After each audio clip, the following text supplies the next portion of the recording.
Before we begin, I want you to know that telling this story isn't easy. It's not a simple tale of an argument between a mother and a daughter. It's about the slow, painful erosion of respect, the quiet tragedy of being unseen by the person you're supposed to see you most clearly. My name is Sylvia. I am 72 years old. And for the last decade, I had been living as a ghost in my own home, my life's work dismissed as the ramblings of a lonely old woman. But a ghost can still learn a few tricks. And sometimes, the most satisfying thing a ghost can do is decide to finally and very, very publicly come back to life. So if you've ever felt overlooked, ever had your passion belittled, or ever been told that the things you love are worthless, well, pull up a chair. You're going to want to hear this. It all came to a head on a Tuesday, a bright, sunny, utterly merciless Tuesday in May. The kind of day that feels like a mockery when your world is about to be turned upside down. I was in my reading nook, a worn velvet armchair, nestled between a tower of books and a whimsical carved wooden carousel I'd found in a barn in Vermont 30 years ago.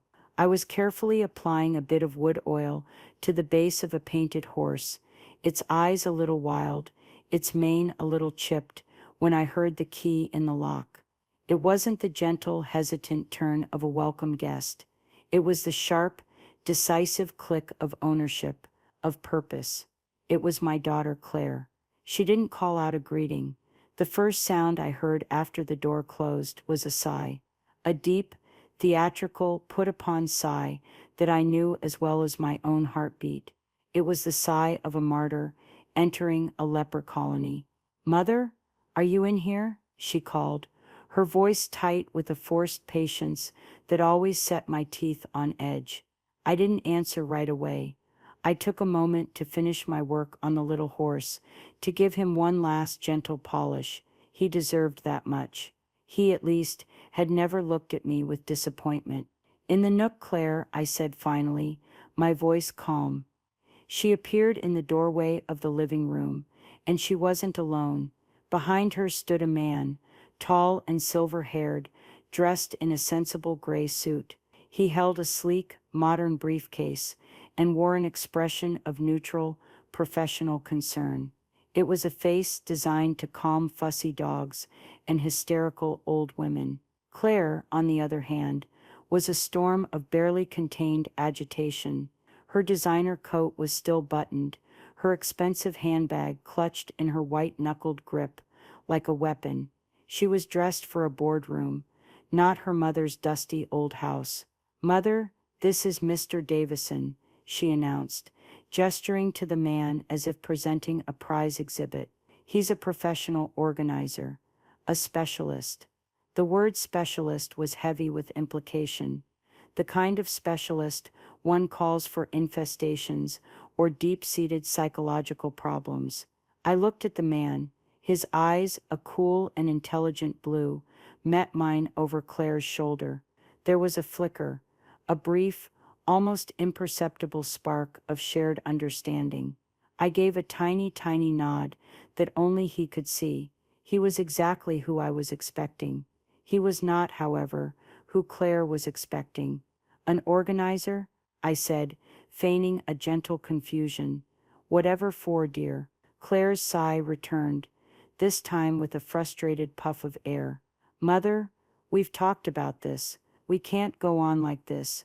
This place." She gestured around the room, her hand sweeping dismissively past a wall of hand-thrown ceramic plates from the 60s, each one telling a story of a different Appalachian potter.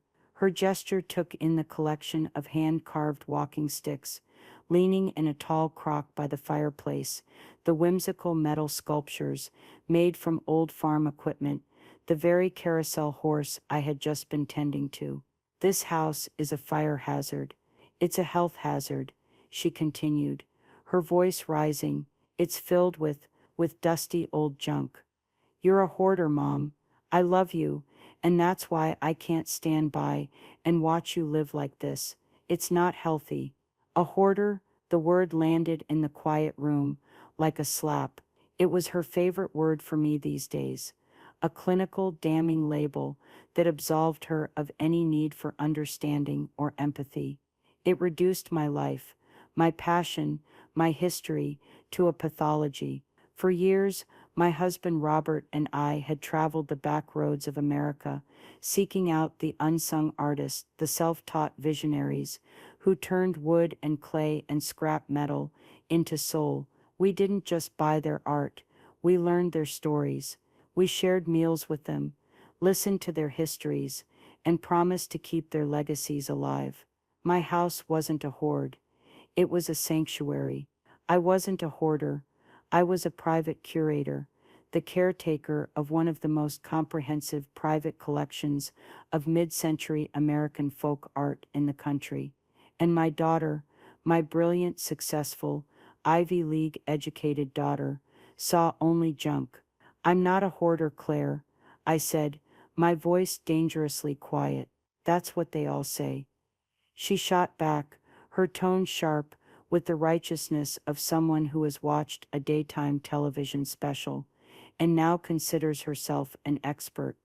That's why I brought Mr. Davison. He's going to help us. We're going to stage an intervention. We're going to go through this room by room, and we are going to get rid of it, all of it. She looked at me, her eyes pleading but hard. This is for your own good. I'm doing this because I love you. And because, frankly, I'm mortified. I can't bring anyone here. What would people think? And what about the value of this house? It's my inheritance. For God's sake, you're sinking it, burying it under all this stuff. There it was. The truth, peeking out from behind the veil of feigned concern. Her inheritance, the tidy, minimalist, sellable asset she imagined, not the vibrant, story-filled home I inhabited. I looked from her furious, pained face to the calm, waiting face of Mr. Davison. The man she thought she had hired to dismantle my life was, in fact, Dr. Alistair Finch, the senior curator of American craft and folk art from the Smithsonian Institution. I knew this because I had secretly contacted him 3 months ago.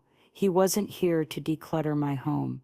He was here to acquire it, the entire collection, and the house along with it. It was a process that would leave my daughter with nothing but a clean, empty house to sell after I was gone, of course, and a very public, very permanent lesson in the difference between price and value. The intervention she had staged for me was about to become an education for her. I took a deep breath, letting the familiar scent of old wood, beeswax, and dried herbs fill my lungs. It was the scent of my life, the scent of my love for Robert, the scent of every story held within these walls. All right, Claire, I said, my voice imbued with a gentle, heartbreaking resignation I did not feel. If you think this is for the best, where would you and Mr. Davison like to begin? The look of triumphant relief on her face was almost painful to see. She had won. She had finally broken the stubborn old woman. She had no idea that the war was already over, and she had lost before the first shot was even fired. It wasn't about revenge, not at first, but looking at her smug, victorious face, I had to admit to myself, a little part of it was about revenge now, and it was going to be glorious. After Claire left that afternoon, promising to return the next morning to supervise the great purge, the silence in the house was different. It wasn't the comfortable, companionable silence I was used to. It was a ringing, hollow silence, filled with the echoes of her words. Hoarder, mortified, dusty old junk, my inheritance. The phrases bounced off the walls, sticking to the surfaces of the things I loved like a layer of grime. I sank back into my velvet armchair, the wood oil forgotten in my lap, and for the first time in a very long time, I let the tears come. They weren't just tears for the cruelty of that afternoon. They were tears for a lifetime of being fundamentally misunderstood by my own child. The grief was a physical thing. a heavy, cold stone in the pit of my stomach. My body started to shake, a tremor that began in my hands and spread through my entire frame until my teeth were chattering. It felt like the house itself was vibrating with my sorrow. I wrapped my arms around myself, trying to hold my own pieces together as memories, sharp and unsolicited, began to rise up. I was suddenly 35 again, standing in this very room. The walls were freshly painted, the air thick with the smell of sawdust and optimism. Robert, my Robert, with his laughing eyes and his hands calloused from his workshop, was carefully hanging the first piece we ever bought together. It was a whirlig, a fantastical creation by a farmer in North Carolina named Enoch Thompson. It depicted a man chopping wood while his wife churned butter, their movements powered by the wind. It was simple, ingenious, and full of life. A 10-year-old Claire, all pigtails and scuffed knees, skipped into the room. "What's that ugly thing, Daddy?" she'd asked, wrinkling her nose. Robert had knelt, his big frame folding down to her level. "It's not ugly, sweet pea. It's a story. See how the wind makes them work. It's about taking something simple, like the wind, and turning it into something magical." Claire had stared at it for a moment, unimpressed. "It's just wood. It's old." A few days later, while playing ball in the house against our explicit rules, she'd knocked it from its perch. A blade on the propeller snapped clean off. I remember rushing in, seeing it on the floor. My heart had seized. Claire just shrugged. It was an accident. It was ugly anyway. There was no remorse, no understanding of what had been lost. It was just a thing. An ugly old thing. I remember looking at Robert over her head, seeing the flicker of sadness in his eyes. He'd put a hand on my arm and said, so softly only I could hear, "Some people are born without the eyes to see the magic, Sylvia. You can't be angry at them for it. You can only feel sorry for them." The memory dissolved, replaced by another. Claire as a teenager, 16 or 17. Her friends were over, their whispers and giggles echoing from the kitchen. I was coming downstairs when I overheard one of them ask, "What is all this stuff?" "It's a lot." And I heard Claire's voice, tight with embarrassment. "Oh God, I know, don't mind my mom. She's into weird, creepy junk. It's like living in a haunted antique store run by hillbillies. I keep telling her to get rid of it, but she won't listen. Just ignore it. Haunted antique store run by hillbillies." The words had been a physical blow. I'd retreated back up the stairs, my face burning with a shame that wasn't mine, but felt like it was. The joy I took in our collection, the pride in the stories we were preserving, curdled in my stomach. To my daughter, my passion wasn't just a quirk, it was a source of active social shame. From that day on, she stopped having friends over. The house became my space, and the outside world became hers, and the border between them was a wall of her disapproval. The final, most painful memory was from 5 years ago, not long after Robert passed. The grief was still a raw, open wound. The house felt too big, too quiet. The collection was my only comfort. Each piece was a memory of a trip, a conversation, a shared laugh with my husband. They were the threads that still connected me to him. Claire came over one Sunday for dinner. She was in the process of buying her first condo, a sleek glass and steel box in the city that looked, to my eyes, like a luxury fish tank. She'd been talking about mortgages and closing costs, her voice full of adult importance. Then she paused, looking around the living room with a calculated expression. "You know, Mom," she began, her tone casual, too casual, "if you're worried about being alone here, or about money, you could sell some of this stuff. I mean, some of it must be worth something, right? Like to a flea market or something. It would help you out financially, and it would give me a little boost for the down payment. Win-win. I had simply stared at her. Sell Robert's legacy for her down payment. Liquidate our shared history, our love story written in wood and paint and tin, so she could have granite countertops. The coldness of it, the absolute transactional nature of the suggestion, stole the air from my lungs. No, Claire. I had said, my voice like ice, that is not an option. It will never be an option. Her face had hardened. Fine, be sentimental, but don't come crying to me when you're house poor, sitting on a pile of worthless junk. That was the moment the chasm between us became unbridgeable. It wasn't just a difference in taste, it was a fundamental schism in how we saw the world. She saw assets and liabilities. I saw stories and souls, and she saw my stories and souls as liabilities. The ringing in my ears finally subsided, replaced by the steady ticking of the grandfather clock in the hall, a piece made by a clockmaker in Pennsylvania who carved Bible scenes into the casing. I pushed myself out of the chair, my joints aching, and walked over to the telephone. My hands were steady now. The tears were gone, replaced by something cold and hard and clear. Resolve.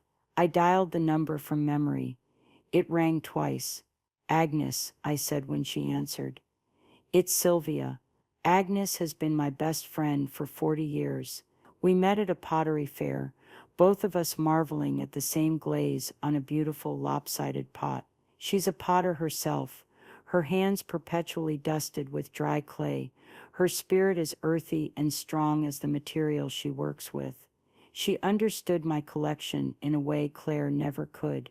She understood the language of things made by hand. Sylvia, I was just thinking of you. Her warm, crackling voice came through the receiver. How are you holding up? She did it, Agnes, I said, my voice flat. She brought the man today, the professional organizer. There was a sharp intake of breath on the other end of the line. Oh, Sylvia, that wretched girl. I'm so sorry. What did you do? I played along, I said. I let her think she'd won. Good, Agnes said firmly. Good. Don't let her see your strength. Not yet. She called me a hoarder.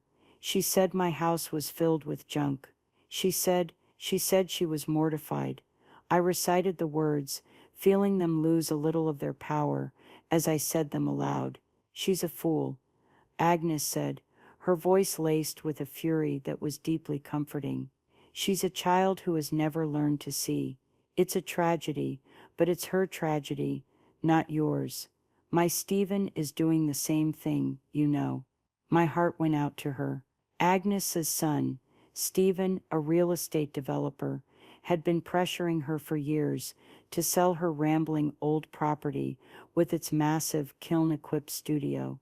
He saw prime land for a condominium complex.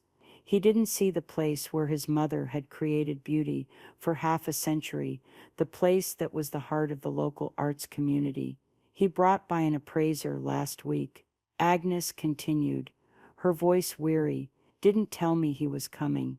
The man walked around my studio, poking at my wheels, tapping on my kilns. Stephen stood there with this horrible, greedy little smile on his face.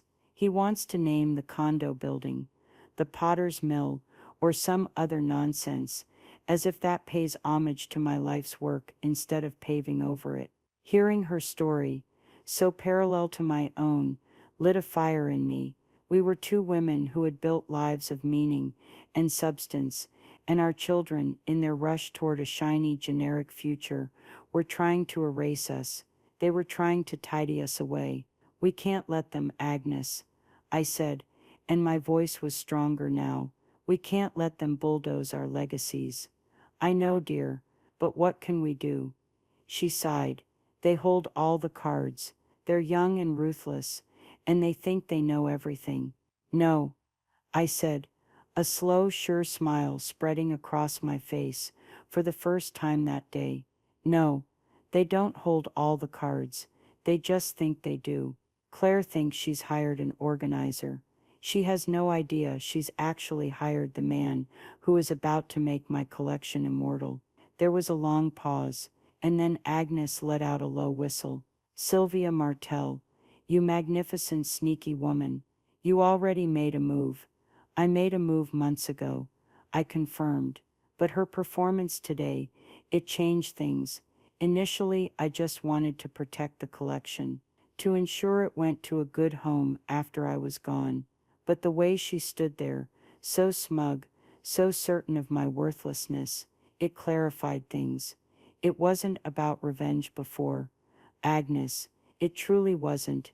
It was about preservation. But now the lesson has to be public, because the humiliation was. Good for you, Agnes said, her voice ringing with approval. Sometimes a lesson has to be loud to be heard by those who refuse to listen. We talked for another hour, two old soldiers, shoring up each other's defenses. By the time I hung up the phone, the stone in my stomach had dissolved. In its place was a core of pure, unadulterated steel. I was not a victim. I was not a crazy old woman to be managed. I was the curator, and the exhibit was about to open. The plan hadn't been born of vengeance. It had started as an act of self-preservation, a quiet, desperate move made in the dead of winter, about 6 months before Claire's little intervention. The weather had been bleak, a perfect mirror for my mood. Claire's calls had become more frequent, her comments more pointed. She'd started sending me links to articles about Swedish death cleaning and minimalist living. Each one felt like a small paper cut to the soul. I realized she wasn't just commenting on my lifestyle anymore. She was actively trying to dismantle it, to erase the evidence of the life I had built with Robert. She was trying to sandblast the texture from my world, leaving behind a smooth, sterile surface she could approve of. One night, unable to sleep, I found myself wandering through the house, a single lamp casting long shadows that made the figures in the art seem to stir and watch me. I stopped in front of a painting by Howard Finster, a riot of angels and demons and handwritten scripture. Robert and I had met him, had sat on his porch and listened to him talk about his visions. He'd painted this for us. It wasn't a commodity. It was a conversation frozen in time. The thought of it ending up in a dumpster or sold for a pittance at an estate sale by a daughter who couldn't tell a Finster from a finger painting was a physical pain. That night, I made a decision. I could not leave my legacy, Robert's legacy, in Claire's hands. It would be like leaving a library in the care of a book burner. My foresight wasn't strategic. Not at first. It was the simple animal instinct to protect one's young. Only my young were these hundreds of fragile, beautiful, handmade objects. I started small. I began a proper catalog. For years I had kept records in a series of leather-bound journals: the artist, the date and place of acquisition, a little story about the day. But now I got serious. I bought a new laptop and a good camera. I spent weeks, from morning until night, photographing every single piece in the collection: the carved birds of Miles Burkholder, Carpenter, the intricate root monsters of Bessie Harvey, the painted tin cutouts of David Butler. I documented every signature, every crack, every loving, imperfect detail. It was a monumental task, but with each photo, with each entry into the spreadsheet I created, I felt a little stronger. I was reclaiming my own narrative. As the digital archive grew, I began to research. I had always known the collection was special, but I had never tried to quantify its significance in the world's terms. I spent hours online, delving into museum archives, auction results, and scholarly articles on American folk art. I cross-referenced the artists Robert and I had championed with those being celebrated in major exhibitions. A pattern began to emerge. Many of the artists we had collected in the 60s and 70s, when they were obscure and unknown, were now considered masters of the genre. We hadn't just collected art, we had, by sheer luck and good taste, documented the birth of a major artistic movement. We had the early works, the experimental pieces, the very things that scholars and curators dreamed of finding. The realization was staggering. I was sitting on a national treasure. The question then became, what do you do with a national treasure when your only heir thinks it's trash? The answer was obvious. You give it to the nation. Contacting the Smithsonian was a terrifying step. It felt audacious, presumptuous. Who was I, Sylvia Martell, a widow in a cluttered house, to approach the most revered museum in the country? I composed and deleted the initial email a dozen times. My hands trembled as I finally hit send. I addressed it to the General Acquisitions Department, attached 5 photos of what I considered to be cornerstone pieces, and gave a brief, modest description of the collection's scope. I didn't expect a reply for weeks, if ever. The reply came in less than 48 hours.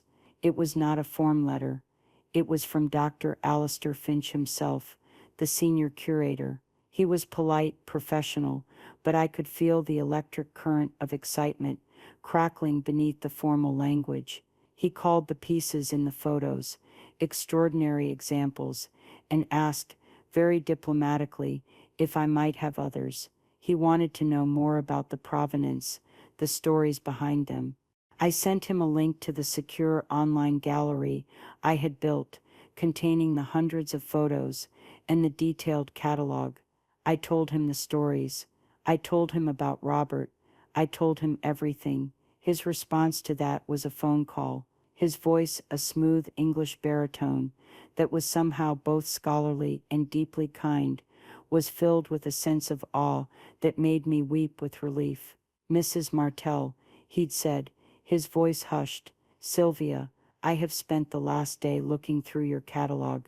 I must be frank. What you and your husband assembled, it is not just a collection. It is a work of art in itself. It's a comprehensive, brilliantly curated archive of a seminal period in American art. Many of these pieces were thought to be lost. You have works from artists' early periods that we have only ever seen in grainy photographs. This is the find of a lifetime. That phone call was the beginning of our alliance. Alistair became my confidant, my co-conspirator. Over the next 2 months, he made 3 secret visits to the house. He would fly into the regional airport, an hour away, rent an unassuming car, and arrive at my doorstep after dark. Claire lived 40 minutes away and rarely visited without notice, so the risk was minimal. The first time he walked into my living room, he didn't speak for a full 5 minutes. He just stood there, his hands clasped behind his back, and slowly turned in a circle, his eyes wide. It was the most profound validation of my life. He saw it. He saw the magic. He moved through the rooms with the reverence of a pilgrim, gently touching a sculpture here, peering closely at a painting there. He would pick up a piece, and I would tell him the story of how Robert and I found it, and he would listen, truly listen, with an intensity that made me feel seen for the first time in years. It was during his second visit that the full scope of the plan began to take shape. I had confessed to him my fears about Claire, about her disdain for the collection, and her desire to clear it all out. He had listened patiently, his brow furrowed in sympathy. "This is a common tragedy, Sylvia," he'd said, sipping the tea I'd made him. "The heirs of passionate collectors often lack the passion themselves. They see dollar signs, or in your daughter's case, it seems a mess to be tidied. We at the museum are always racing against the clock, trying to save these collections before they are broken up and scattered to the winds by well-meaning but ignorant descendants." That was when the idea, a wicked little spark, ignited in my mind. What if, I said slowly, What if she were the one to invite you in? Alistair looked at me, a slow smile dawning on his face. Go on. She keeps threatening to hire a professional, someone to come in and force me to declutter, I explained. What if that professional were you? And so the legend of Mr. Davison was born. It was surprisingly easy. Alistair's department had discretionary funds for precisely these kinds of sensitive acquisitions. With the museum's blessing, he created a simple but elegant website for a fictional service, Davison Estate Solutions. The tagline was perfect, specializing in the respectful and discreet management of high-value and historically significant personal collections. It was just the sort of corporate, professional-sounding language that would appeal to Claire. We seeded the website with testimonials, some from Alistair's colleagues at other museums, thinly veiled, of course. We made sure it would pop up if someone searched for high-end decluttering or art collection management in my specific geographic area. The hidden leverage was the legal paperwork we were drawing up in the background. The Smithsonian's legal team, working with my own lawyer, Agnes's nephew, who I'd brought into the circle of trust, drafted an airtight deed of gift. It was a remarkable document. It transferred full ownership of every single item in the catalog, all 847 pieces, to the American people via the Smithsonian Institution, effective immediately upon my signature. Furthermore, it included the house itself. The Sylvia and Robert Martell House would be preserved as a study center and annexed to the museum. And the most crucial clause, the one that gave me peace of mind and formed the core of my quiet revenge, was the usufruct clause, a fancy legal term for a simple concept. I retained the right to live in my home, surrounded by my collection, for the rest of my natural life. The collection would belong to the museum, but it would be on permanent loan to me, its final curator. The monetary value, a staggering figure that Alistair's appraisers had quietly confirmed, was listed in the deed for insurance purposes, but my inheritance from Robert, and in turn Claire's inheritance from me, would not be financial. It would be cultural. It would be a name on a plaque. All I had to do was wait for Claire to take the bait. 2 weeks later, after a particularly nasty phone call in which she called my home a sad old woman's dragon horde, she finally did. She called me, her voice dripping with smug satisfaction, to tell me she'd found the perfect person to help me, a highly recommended specialist named Mr. Davison. She had found his website, all on her own. She was so proud of herself. I had simply said, "That sounds lovely, dear. When does he start?" The next morning, Claire was at my door at 9 o'clock sharp, a thermos of coffee in one hand and a look of grim determination on her face. She was dressed in what I assumed was her project management attire, practical slacks, a crisp blouse, and an air of unassailable authority. Dr. Finch, or as Claire knew him, Mr. Davison, arrived moments later. He had swapped his suit for a pair of khakis and a polo shirt, and his leather briefcase was replaced by a set of sturdy-looking canvas cases.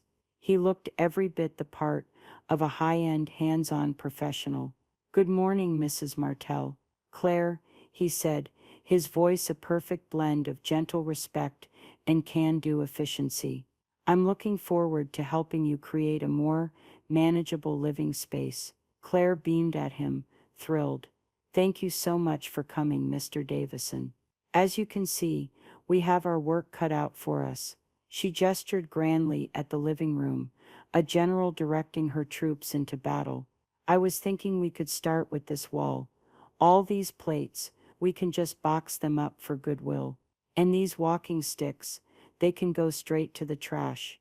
Alistair gave a thoughtful nod, his face a mask of professional neutrality. "An excellent suggestion, Claire. However, My process requires a bit of documentation first. For items of potential value, even sentimental value, it's crucial to catalog them before disposal. It's a matter of insurance and liability. You understand, Claire, who lived and breathed concepts like insurance and liability, nodded enthusiastically. Of course, of course, whatever you think is best, you're the expert. And so the silent takeover began.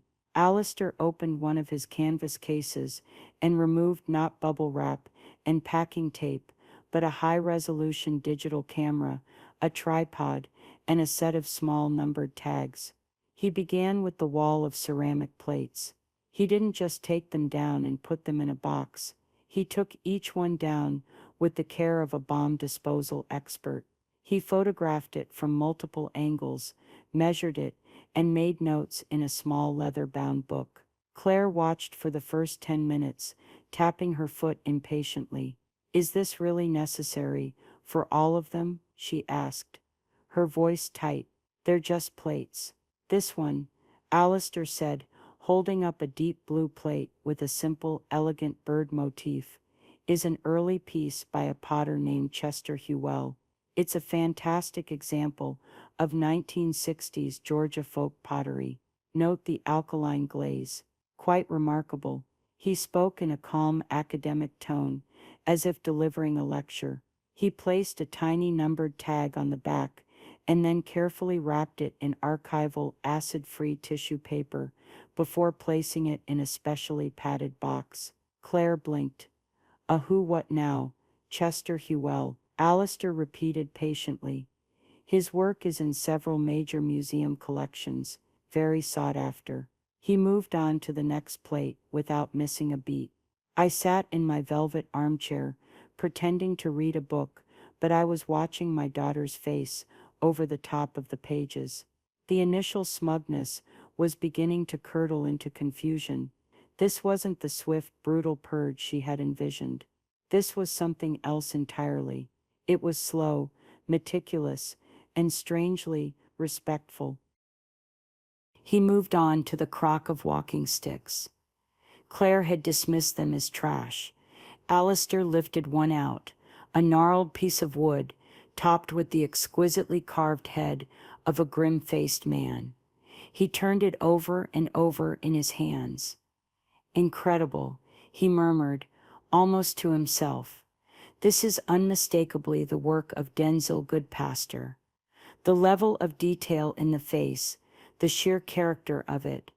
This has significant provenance." "Provenance?" Claire repeated the word, as if it were foreign. "The history of ownership," Alistair explained, still examining the carving. "A documented history can increase an item's value exponentially, but even without it, a piece like this is a minor masterpiece." He proceeded to photograph and tag the walking stick before carefully setting it aside. An hour passed in this manner. What Claire had expected to be a whirlwind of garbage bags and brute force was instead a quiet, scholarly, painstaking process of evaluation.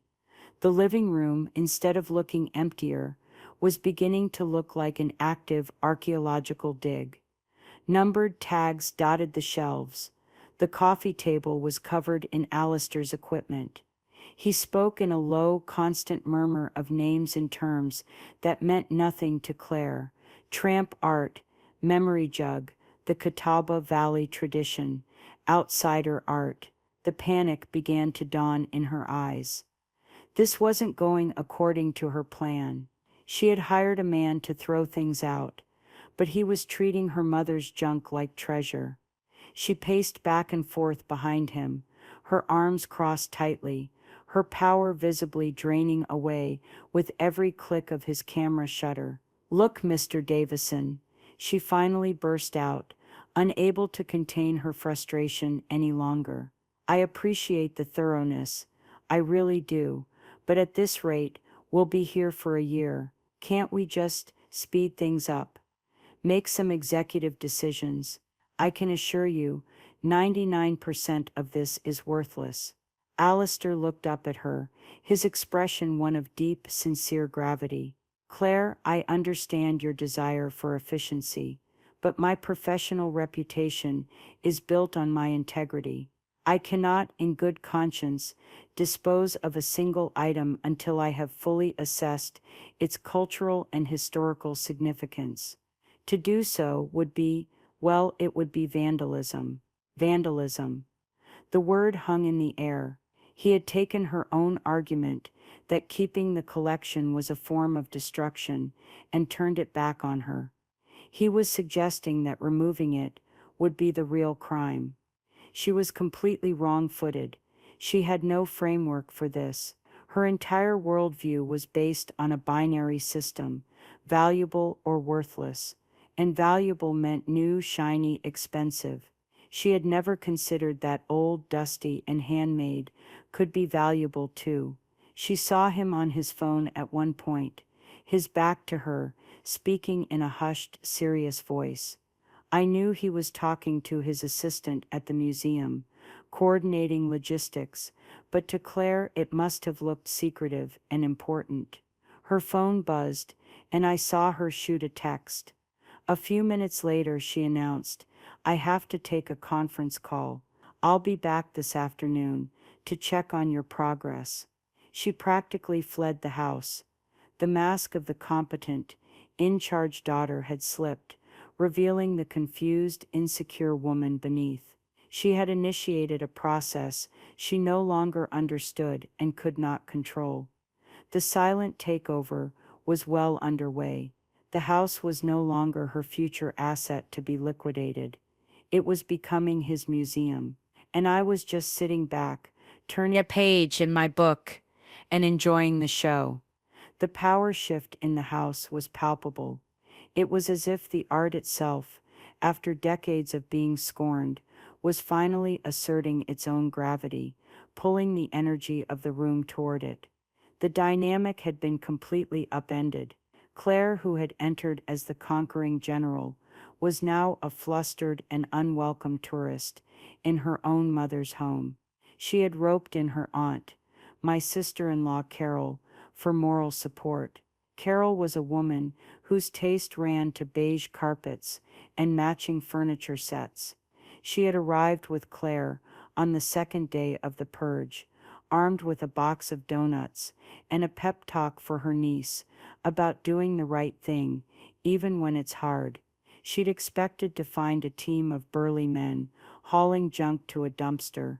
Instead, she found Dr. Alistair Finch, his work area now expanded to include a laptop and what looked like a portable conservation kit, delicately cleaning the surface of a painted gourd with a cotton swab. Carol watched him for about 20 minutes, her brow furrowed. She picked up one of the tagged items, a small, whimsical rooster forged from old license plates. What is this one, then? She asked Alistair, her tone skeptical. Ah, that's a lovely piece by an artist from Alabama, Alistair said without looking up from his work. He called them his yard birds. This is an early one, from the late 50s. You can tell by the specific plates he used. We have a similar one in our collection, but the condition of this one is far superior. Asterisk collection, Carol asked, her eyes narrowing. What collection is that? Alistair finally looked up, giving her a mild, pleasant smile.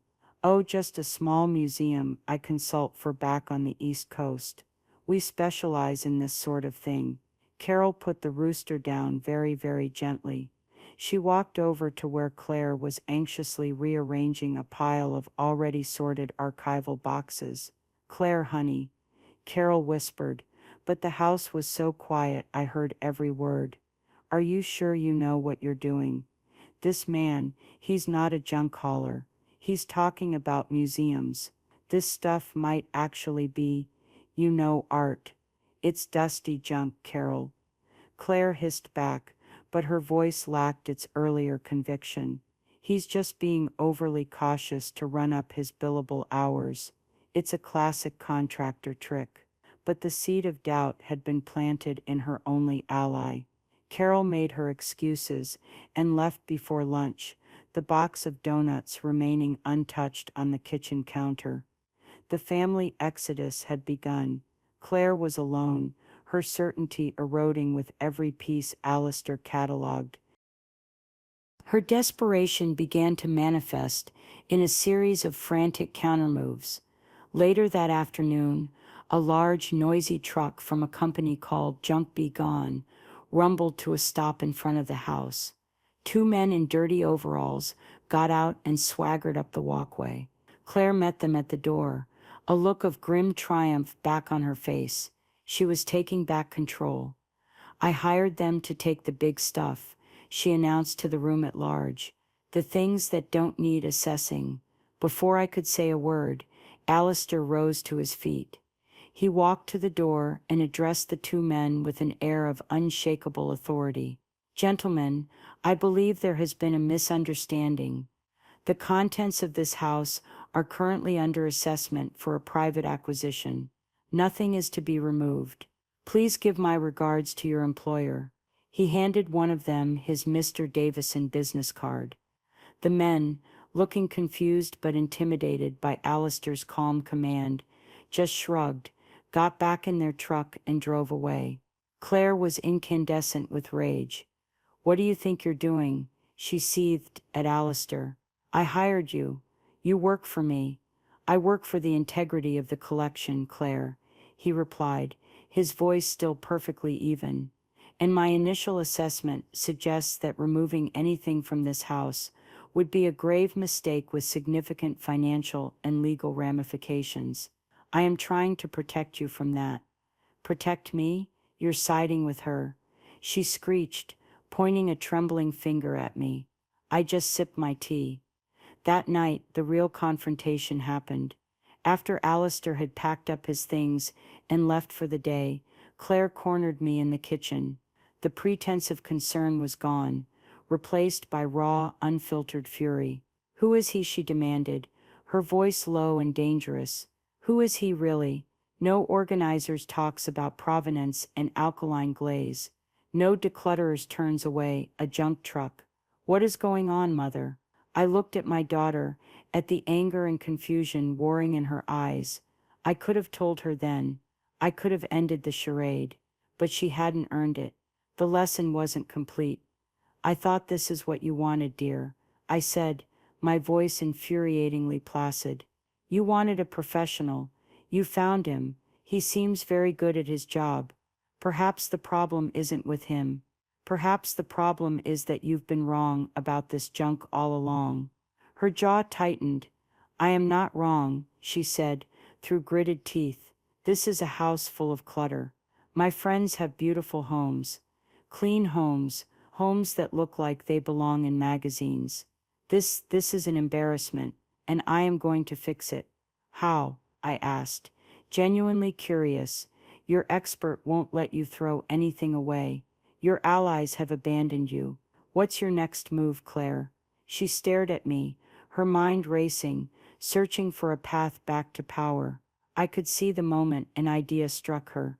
Her eyes lit up with a cruel, desperate cunning. "The house, mother," she said, a slow, malicious smile spreading across her face. "The collection may be confusing, but the house is simple. It's real estate. It's my inheritance. And as your only child, concerned for your welfare, I think it's time I looked into a conservatorship, a legal arrangement. If you're not competent enough to manage your own home, a court will appoint someone who is me." It was her nuclear option, a threat of such profound betrayal, it nearly took my breath away. She was threatening to have me declared legally incompetent, to stop me from living in my own home, surrounded by my own things. She thought it was her checkmate. She had no idea I'd moved my queen into position 3 months ago. "That's a very serious step, Claire," I said, my heart hammering against my ribs, but my voice as steady as a rock. "These are serious times," she retorted, grabbing her purse. "I'm going to go talk to a lawyer. You think about that." She stormed out of the house, slamming the door behind her. The silence that fell was heavy with the declaration of war, but I was not afraid. She was going to talk to a lawyer. That was perfect. It would make the news, when it finally broke, all the more delicious. She was about to spend her own money to learn just how comprehensively she had already lost. The day of vindication arrived a week later. It was a Thursday. Claire had been silent for 6 days, a tense, simmering silence that I knew was filled with legal consultations and strategic planning. She believed she was building her case. I knew she was just digging her own grave. On Wednesday evening, I had made a single phone call to Alistair. "It's time," I'd said. The next morning, I called Claire. "Claire, dear," I said, my voice light and cheerful, "Mr. Davison is coming by at 11 for his final assessment and proposal. I think you should be here. It's important." I could hear the suspicion in her voice. "Proposal? What kind of proposal?" "I don't know the details." I lied smoothly. "He said it was a comprehensive plan for the disposition of the assets.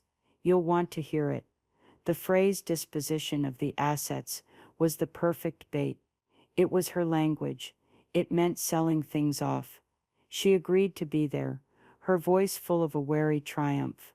She thought this was the moment her expert would finally capitulate and tell her how much the junk was worth, so she could get on with the business of liquidating it. At 10:30, the quiet street outside my house began to change. First, a catering van arrived, discreetly setting up coffee and pastries in my dining room. Then came a sleek black town car, from which emerged Alistair, dressed not as Mr. Davison the handyman, but as Dr. Finch the curator, in a beautifully tailored navy suit. He was followed by two other people from the museum's administration. Then, precisely at 10:45, two news vans from the major local television stations pulled up, their satellite dishes rising like metallic flowers. Reporters and camera operators began to assemble on my lawn. Claire arrived at 10:55, pulling her pristine Audi into the driveway. She got out of the car and stopped dead, her face a mask of utter bewilderment. She saw the news vans, the people in suits on my porch, the general air of a significant event. She hurried up the walkway, her eyes wide with confusion and a dawning sense of dread. "Mother, what on earth is going on?" she demanded as she burst through the door. "Why is Channel 8 on your lawn?" The living room was no longer cluttered. It was curated. Alistair and his team had spent the early morning hours arranging key pieces on pedestals, lighting them with small, discreet spotlights.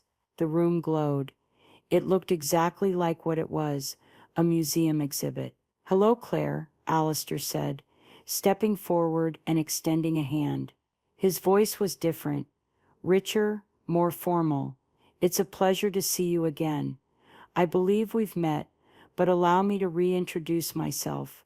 I am Dr. Alistair Finch, senior curator at the Smithsonian American Art Museum." Claire didn't take his hand. She just stared at it, then up at his face, then at me. The color drained from her cheeks.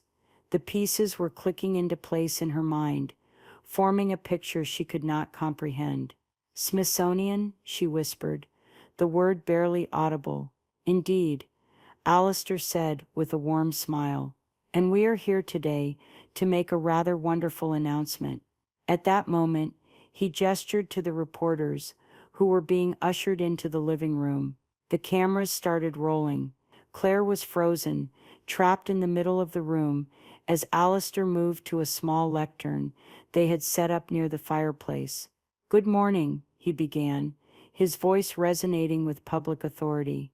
"We are here today to announce a momentous event in the world of American art. The Smithsonian Institution is honored to announce the acquisition of the Sylvia and Robert Martel collection of American folk art." He paused, letting the words sink in. He gestured around the room at the art now gleaming under the lights. For over 40 years, Sylvia Martel and her late husband Robert quietly and brilliantly assembled what we can now say is the single most important private collection of its kind in the nation. It is a cultural treasure of incalculable value, a testament to the untutored genius of the American spirit. A monitor had been set up, and on it flashed images of the collection's highlights: the whirligig, the walking sticks, the rooster made of license plates. All the junk Claire had wanted to throw in a dumpster. Claire's eyes were glued to the screen, her expression slack with shock. I saw a reporter lean over and whisper something to her, probably asking for a comment. She didn't respond. She couldn't. Alistair continued. The collection, comprising over 800 individual works, will become a cornerstone of our national holdings. And furthermore, this very house, a work of art in its own right, will be preserved in perpetuity as the Martel Study Center for American Folk Art, a place where scholars and students can come to learn for generations to come. Then came the final, beautiful, devastating blow. A reporter raised his hand. Dr. Finch, can you put a monetary value on this acquisition for our viewers? Alistair smiled graciously. While the cultural value is, of course, priceless, for insurance and archival purposes, the collection has been conservatively appraised at a value of just over $17 million. $17 million. I watched the number land on my daughter. Her knees literally buckled. She put a hand on a nearby chair to steady herself. Her face, which had been pale with shock, was now flushed with a sickening mottled red. The humiliation was absolute, and it was being broadcast live. She, the sophisticated daughter, had tried to have her mother committed for hoarding what was now officially a national treasure. The story was irresistible. The press conference ended. The reporters swarmed me with questions, but I just smiled and deferred to Alistair. Through the crowd, I saw Claire. She was no longer the center of attention. She was an irrelevant, embarrassing footnote to the main event. She pushed her way through the throng until she was standing in front of me. Her voice was a low, venomous whisper, choked with rage and shame. How could you? I looked at my daughter, at the wreckage of her arrogance, and I felt not a shred of pity. I felt only a vast, quiet calm. I had saved my husband's soul. You saw a cluttered house, Claire, I said, my voice clear and steady, loud enough for those nearby to hear. I saw your father's legacy. You saw dusty old junk. The nation sees a treasure. You talked about my inheritance, but you never understood what it was. The problem, my dear, was never with my eyes. It was with yours. She flinched as if I had struck her. She had no response. There was nothing she could say. She had been so spectacularly, so publicly, so monumentally wrong. She turned without another word and fled, pushing past the cameras and the curious onlookers, a woman utterly defeated by an enemy she never even knew existed.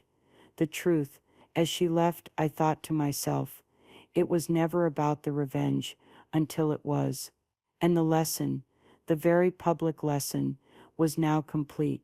In the weeks that followed, a strange and wonderful peace settled over the house. The flurry of media attention died down, replaced by the quiet, purposeful hum of activity. Young, bright-eyed fellows from the museum would come by, not to clear things out, but to study them, to listen to my stories about each piece. They would sit with me for hours, their laptops open, their faces rapt with attention, as I spoke about Robert, about our travels, about the artists we had met. They used words like legacies and vision and national importance. They saw me. They truly saw me. The deed of gift was signed and filed. It was an elegant, ironclad document. Claire's lawyer, after a single brief phone call with the Smithsonian's legal department, had advised her in no uncertain terms that she had no claim, no recourse, no leverage whatsoever. Any attempt at a conservatorship would be laughed out of court and would only serve to deepen her public humiliation. She was left with nothing, no inheritance, no control, not even the moral high ground. All she had was the stark knowledge of what she had tried to destroy and the shame of knowing the whole world knew it. Agnes came over with a bottle of champagne the day the story ran on the front page of the local paper's arts section. The headline read, "Local Woman's Junk Revealed as National Treasure." We sat in my reading nook, sipping champagne, the late afternoon sun streaming through the windows, making dust motes dance in the air like tiny golden sprites. To Sylvia Martell, Agnes toasted, her eyes shining, the quietest, most brilliant curator I know. And to Seeing Things Clearly, I replied, clinking my glass against hers. We laughed, a real, full-bellied laugh that felt like it came from the depths of my soul. My relationship with Claire, or what was left of it, evaporated. She sent one long, rambling, furious email. It was a masterpiece of self-pity and blame. It accused me of cruelty, of humiliating her, of robbing her of her birthright. She never once acknowledged her own actions, her own dismissal, her own breathtaking arrogance. She never once said, "I was wrong." I read it, deleted it, and did not reply. What was there to say? The lesson was given. It was up to her whether she learned from it. I suspect she never will. Some people, as Robert used to say, are just born without the eyes to see. My life is different now. It is full, but it is not cluttered. I am a caretaker, a storyteller, a living part of the museum. I wake up every morning, and I am surrounded not by a horde, but by a chorus of voices, of stories, of souls captured in wood and clay and paint. My house is no longer a source of shame. It is a destination. I have found my community, not in my own blood, but in a shared passion with strangers who became colleagues and friends. So now I speak to you, to anyone out there who has ever felt their passion belittled, their life's work dismissed as a hobby, their soul's fire treated like a puff of smoke. Do not let the Claires of the world define your worth. Do not let their narrow vision shrink your world. What you love, what you pour your heart into, whether it's a garden, a collection, a skill, a craft, that is your legacy. It is the story of your life, written in a language that only those with open hearts can read. Value is not always visible on a price tag. Sometimes the most valuable things are covered in a little bit of dust. Sometimes they're tucked away in the corners of a quiet house, waiting for the right eyes to see their magic. Trust your eyes, protect your magic, and never ever let anyone make you feel small for loving what you love. It wasn't about the money, not really, but it becomes about the money when someone tries to tell you that your life's passion is worthless. Sometimes the only way to teach a lesson about value is to show them the receipt. Thank you for listening to my story. If it resonated with you, if you've ever had to fight for the value of your own passions, please share your story in the comments below. I'd love to read them. It's important for us to know we're not alone. And if you enjoyed this, please consider liking this video and subscribing to the channel. There are more stories out there, more lessons to be learned, and more quiet curators waiting to be heard.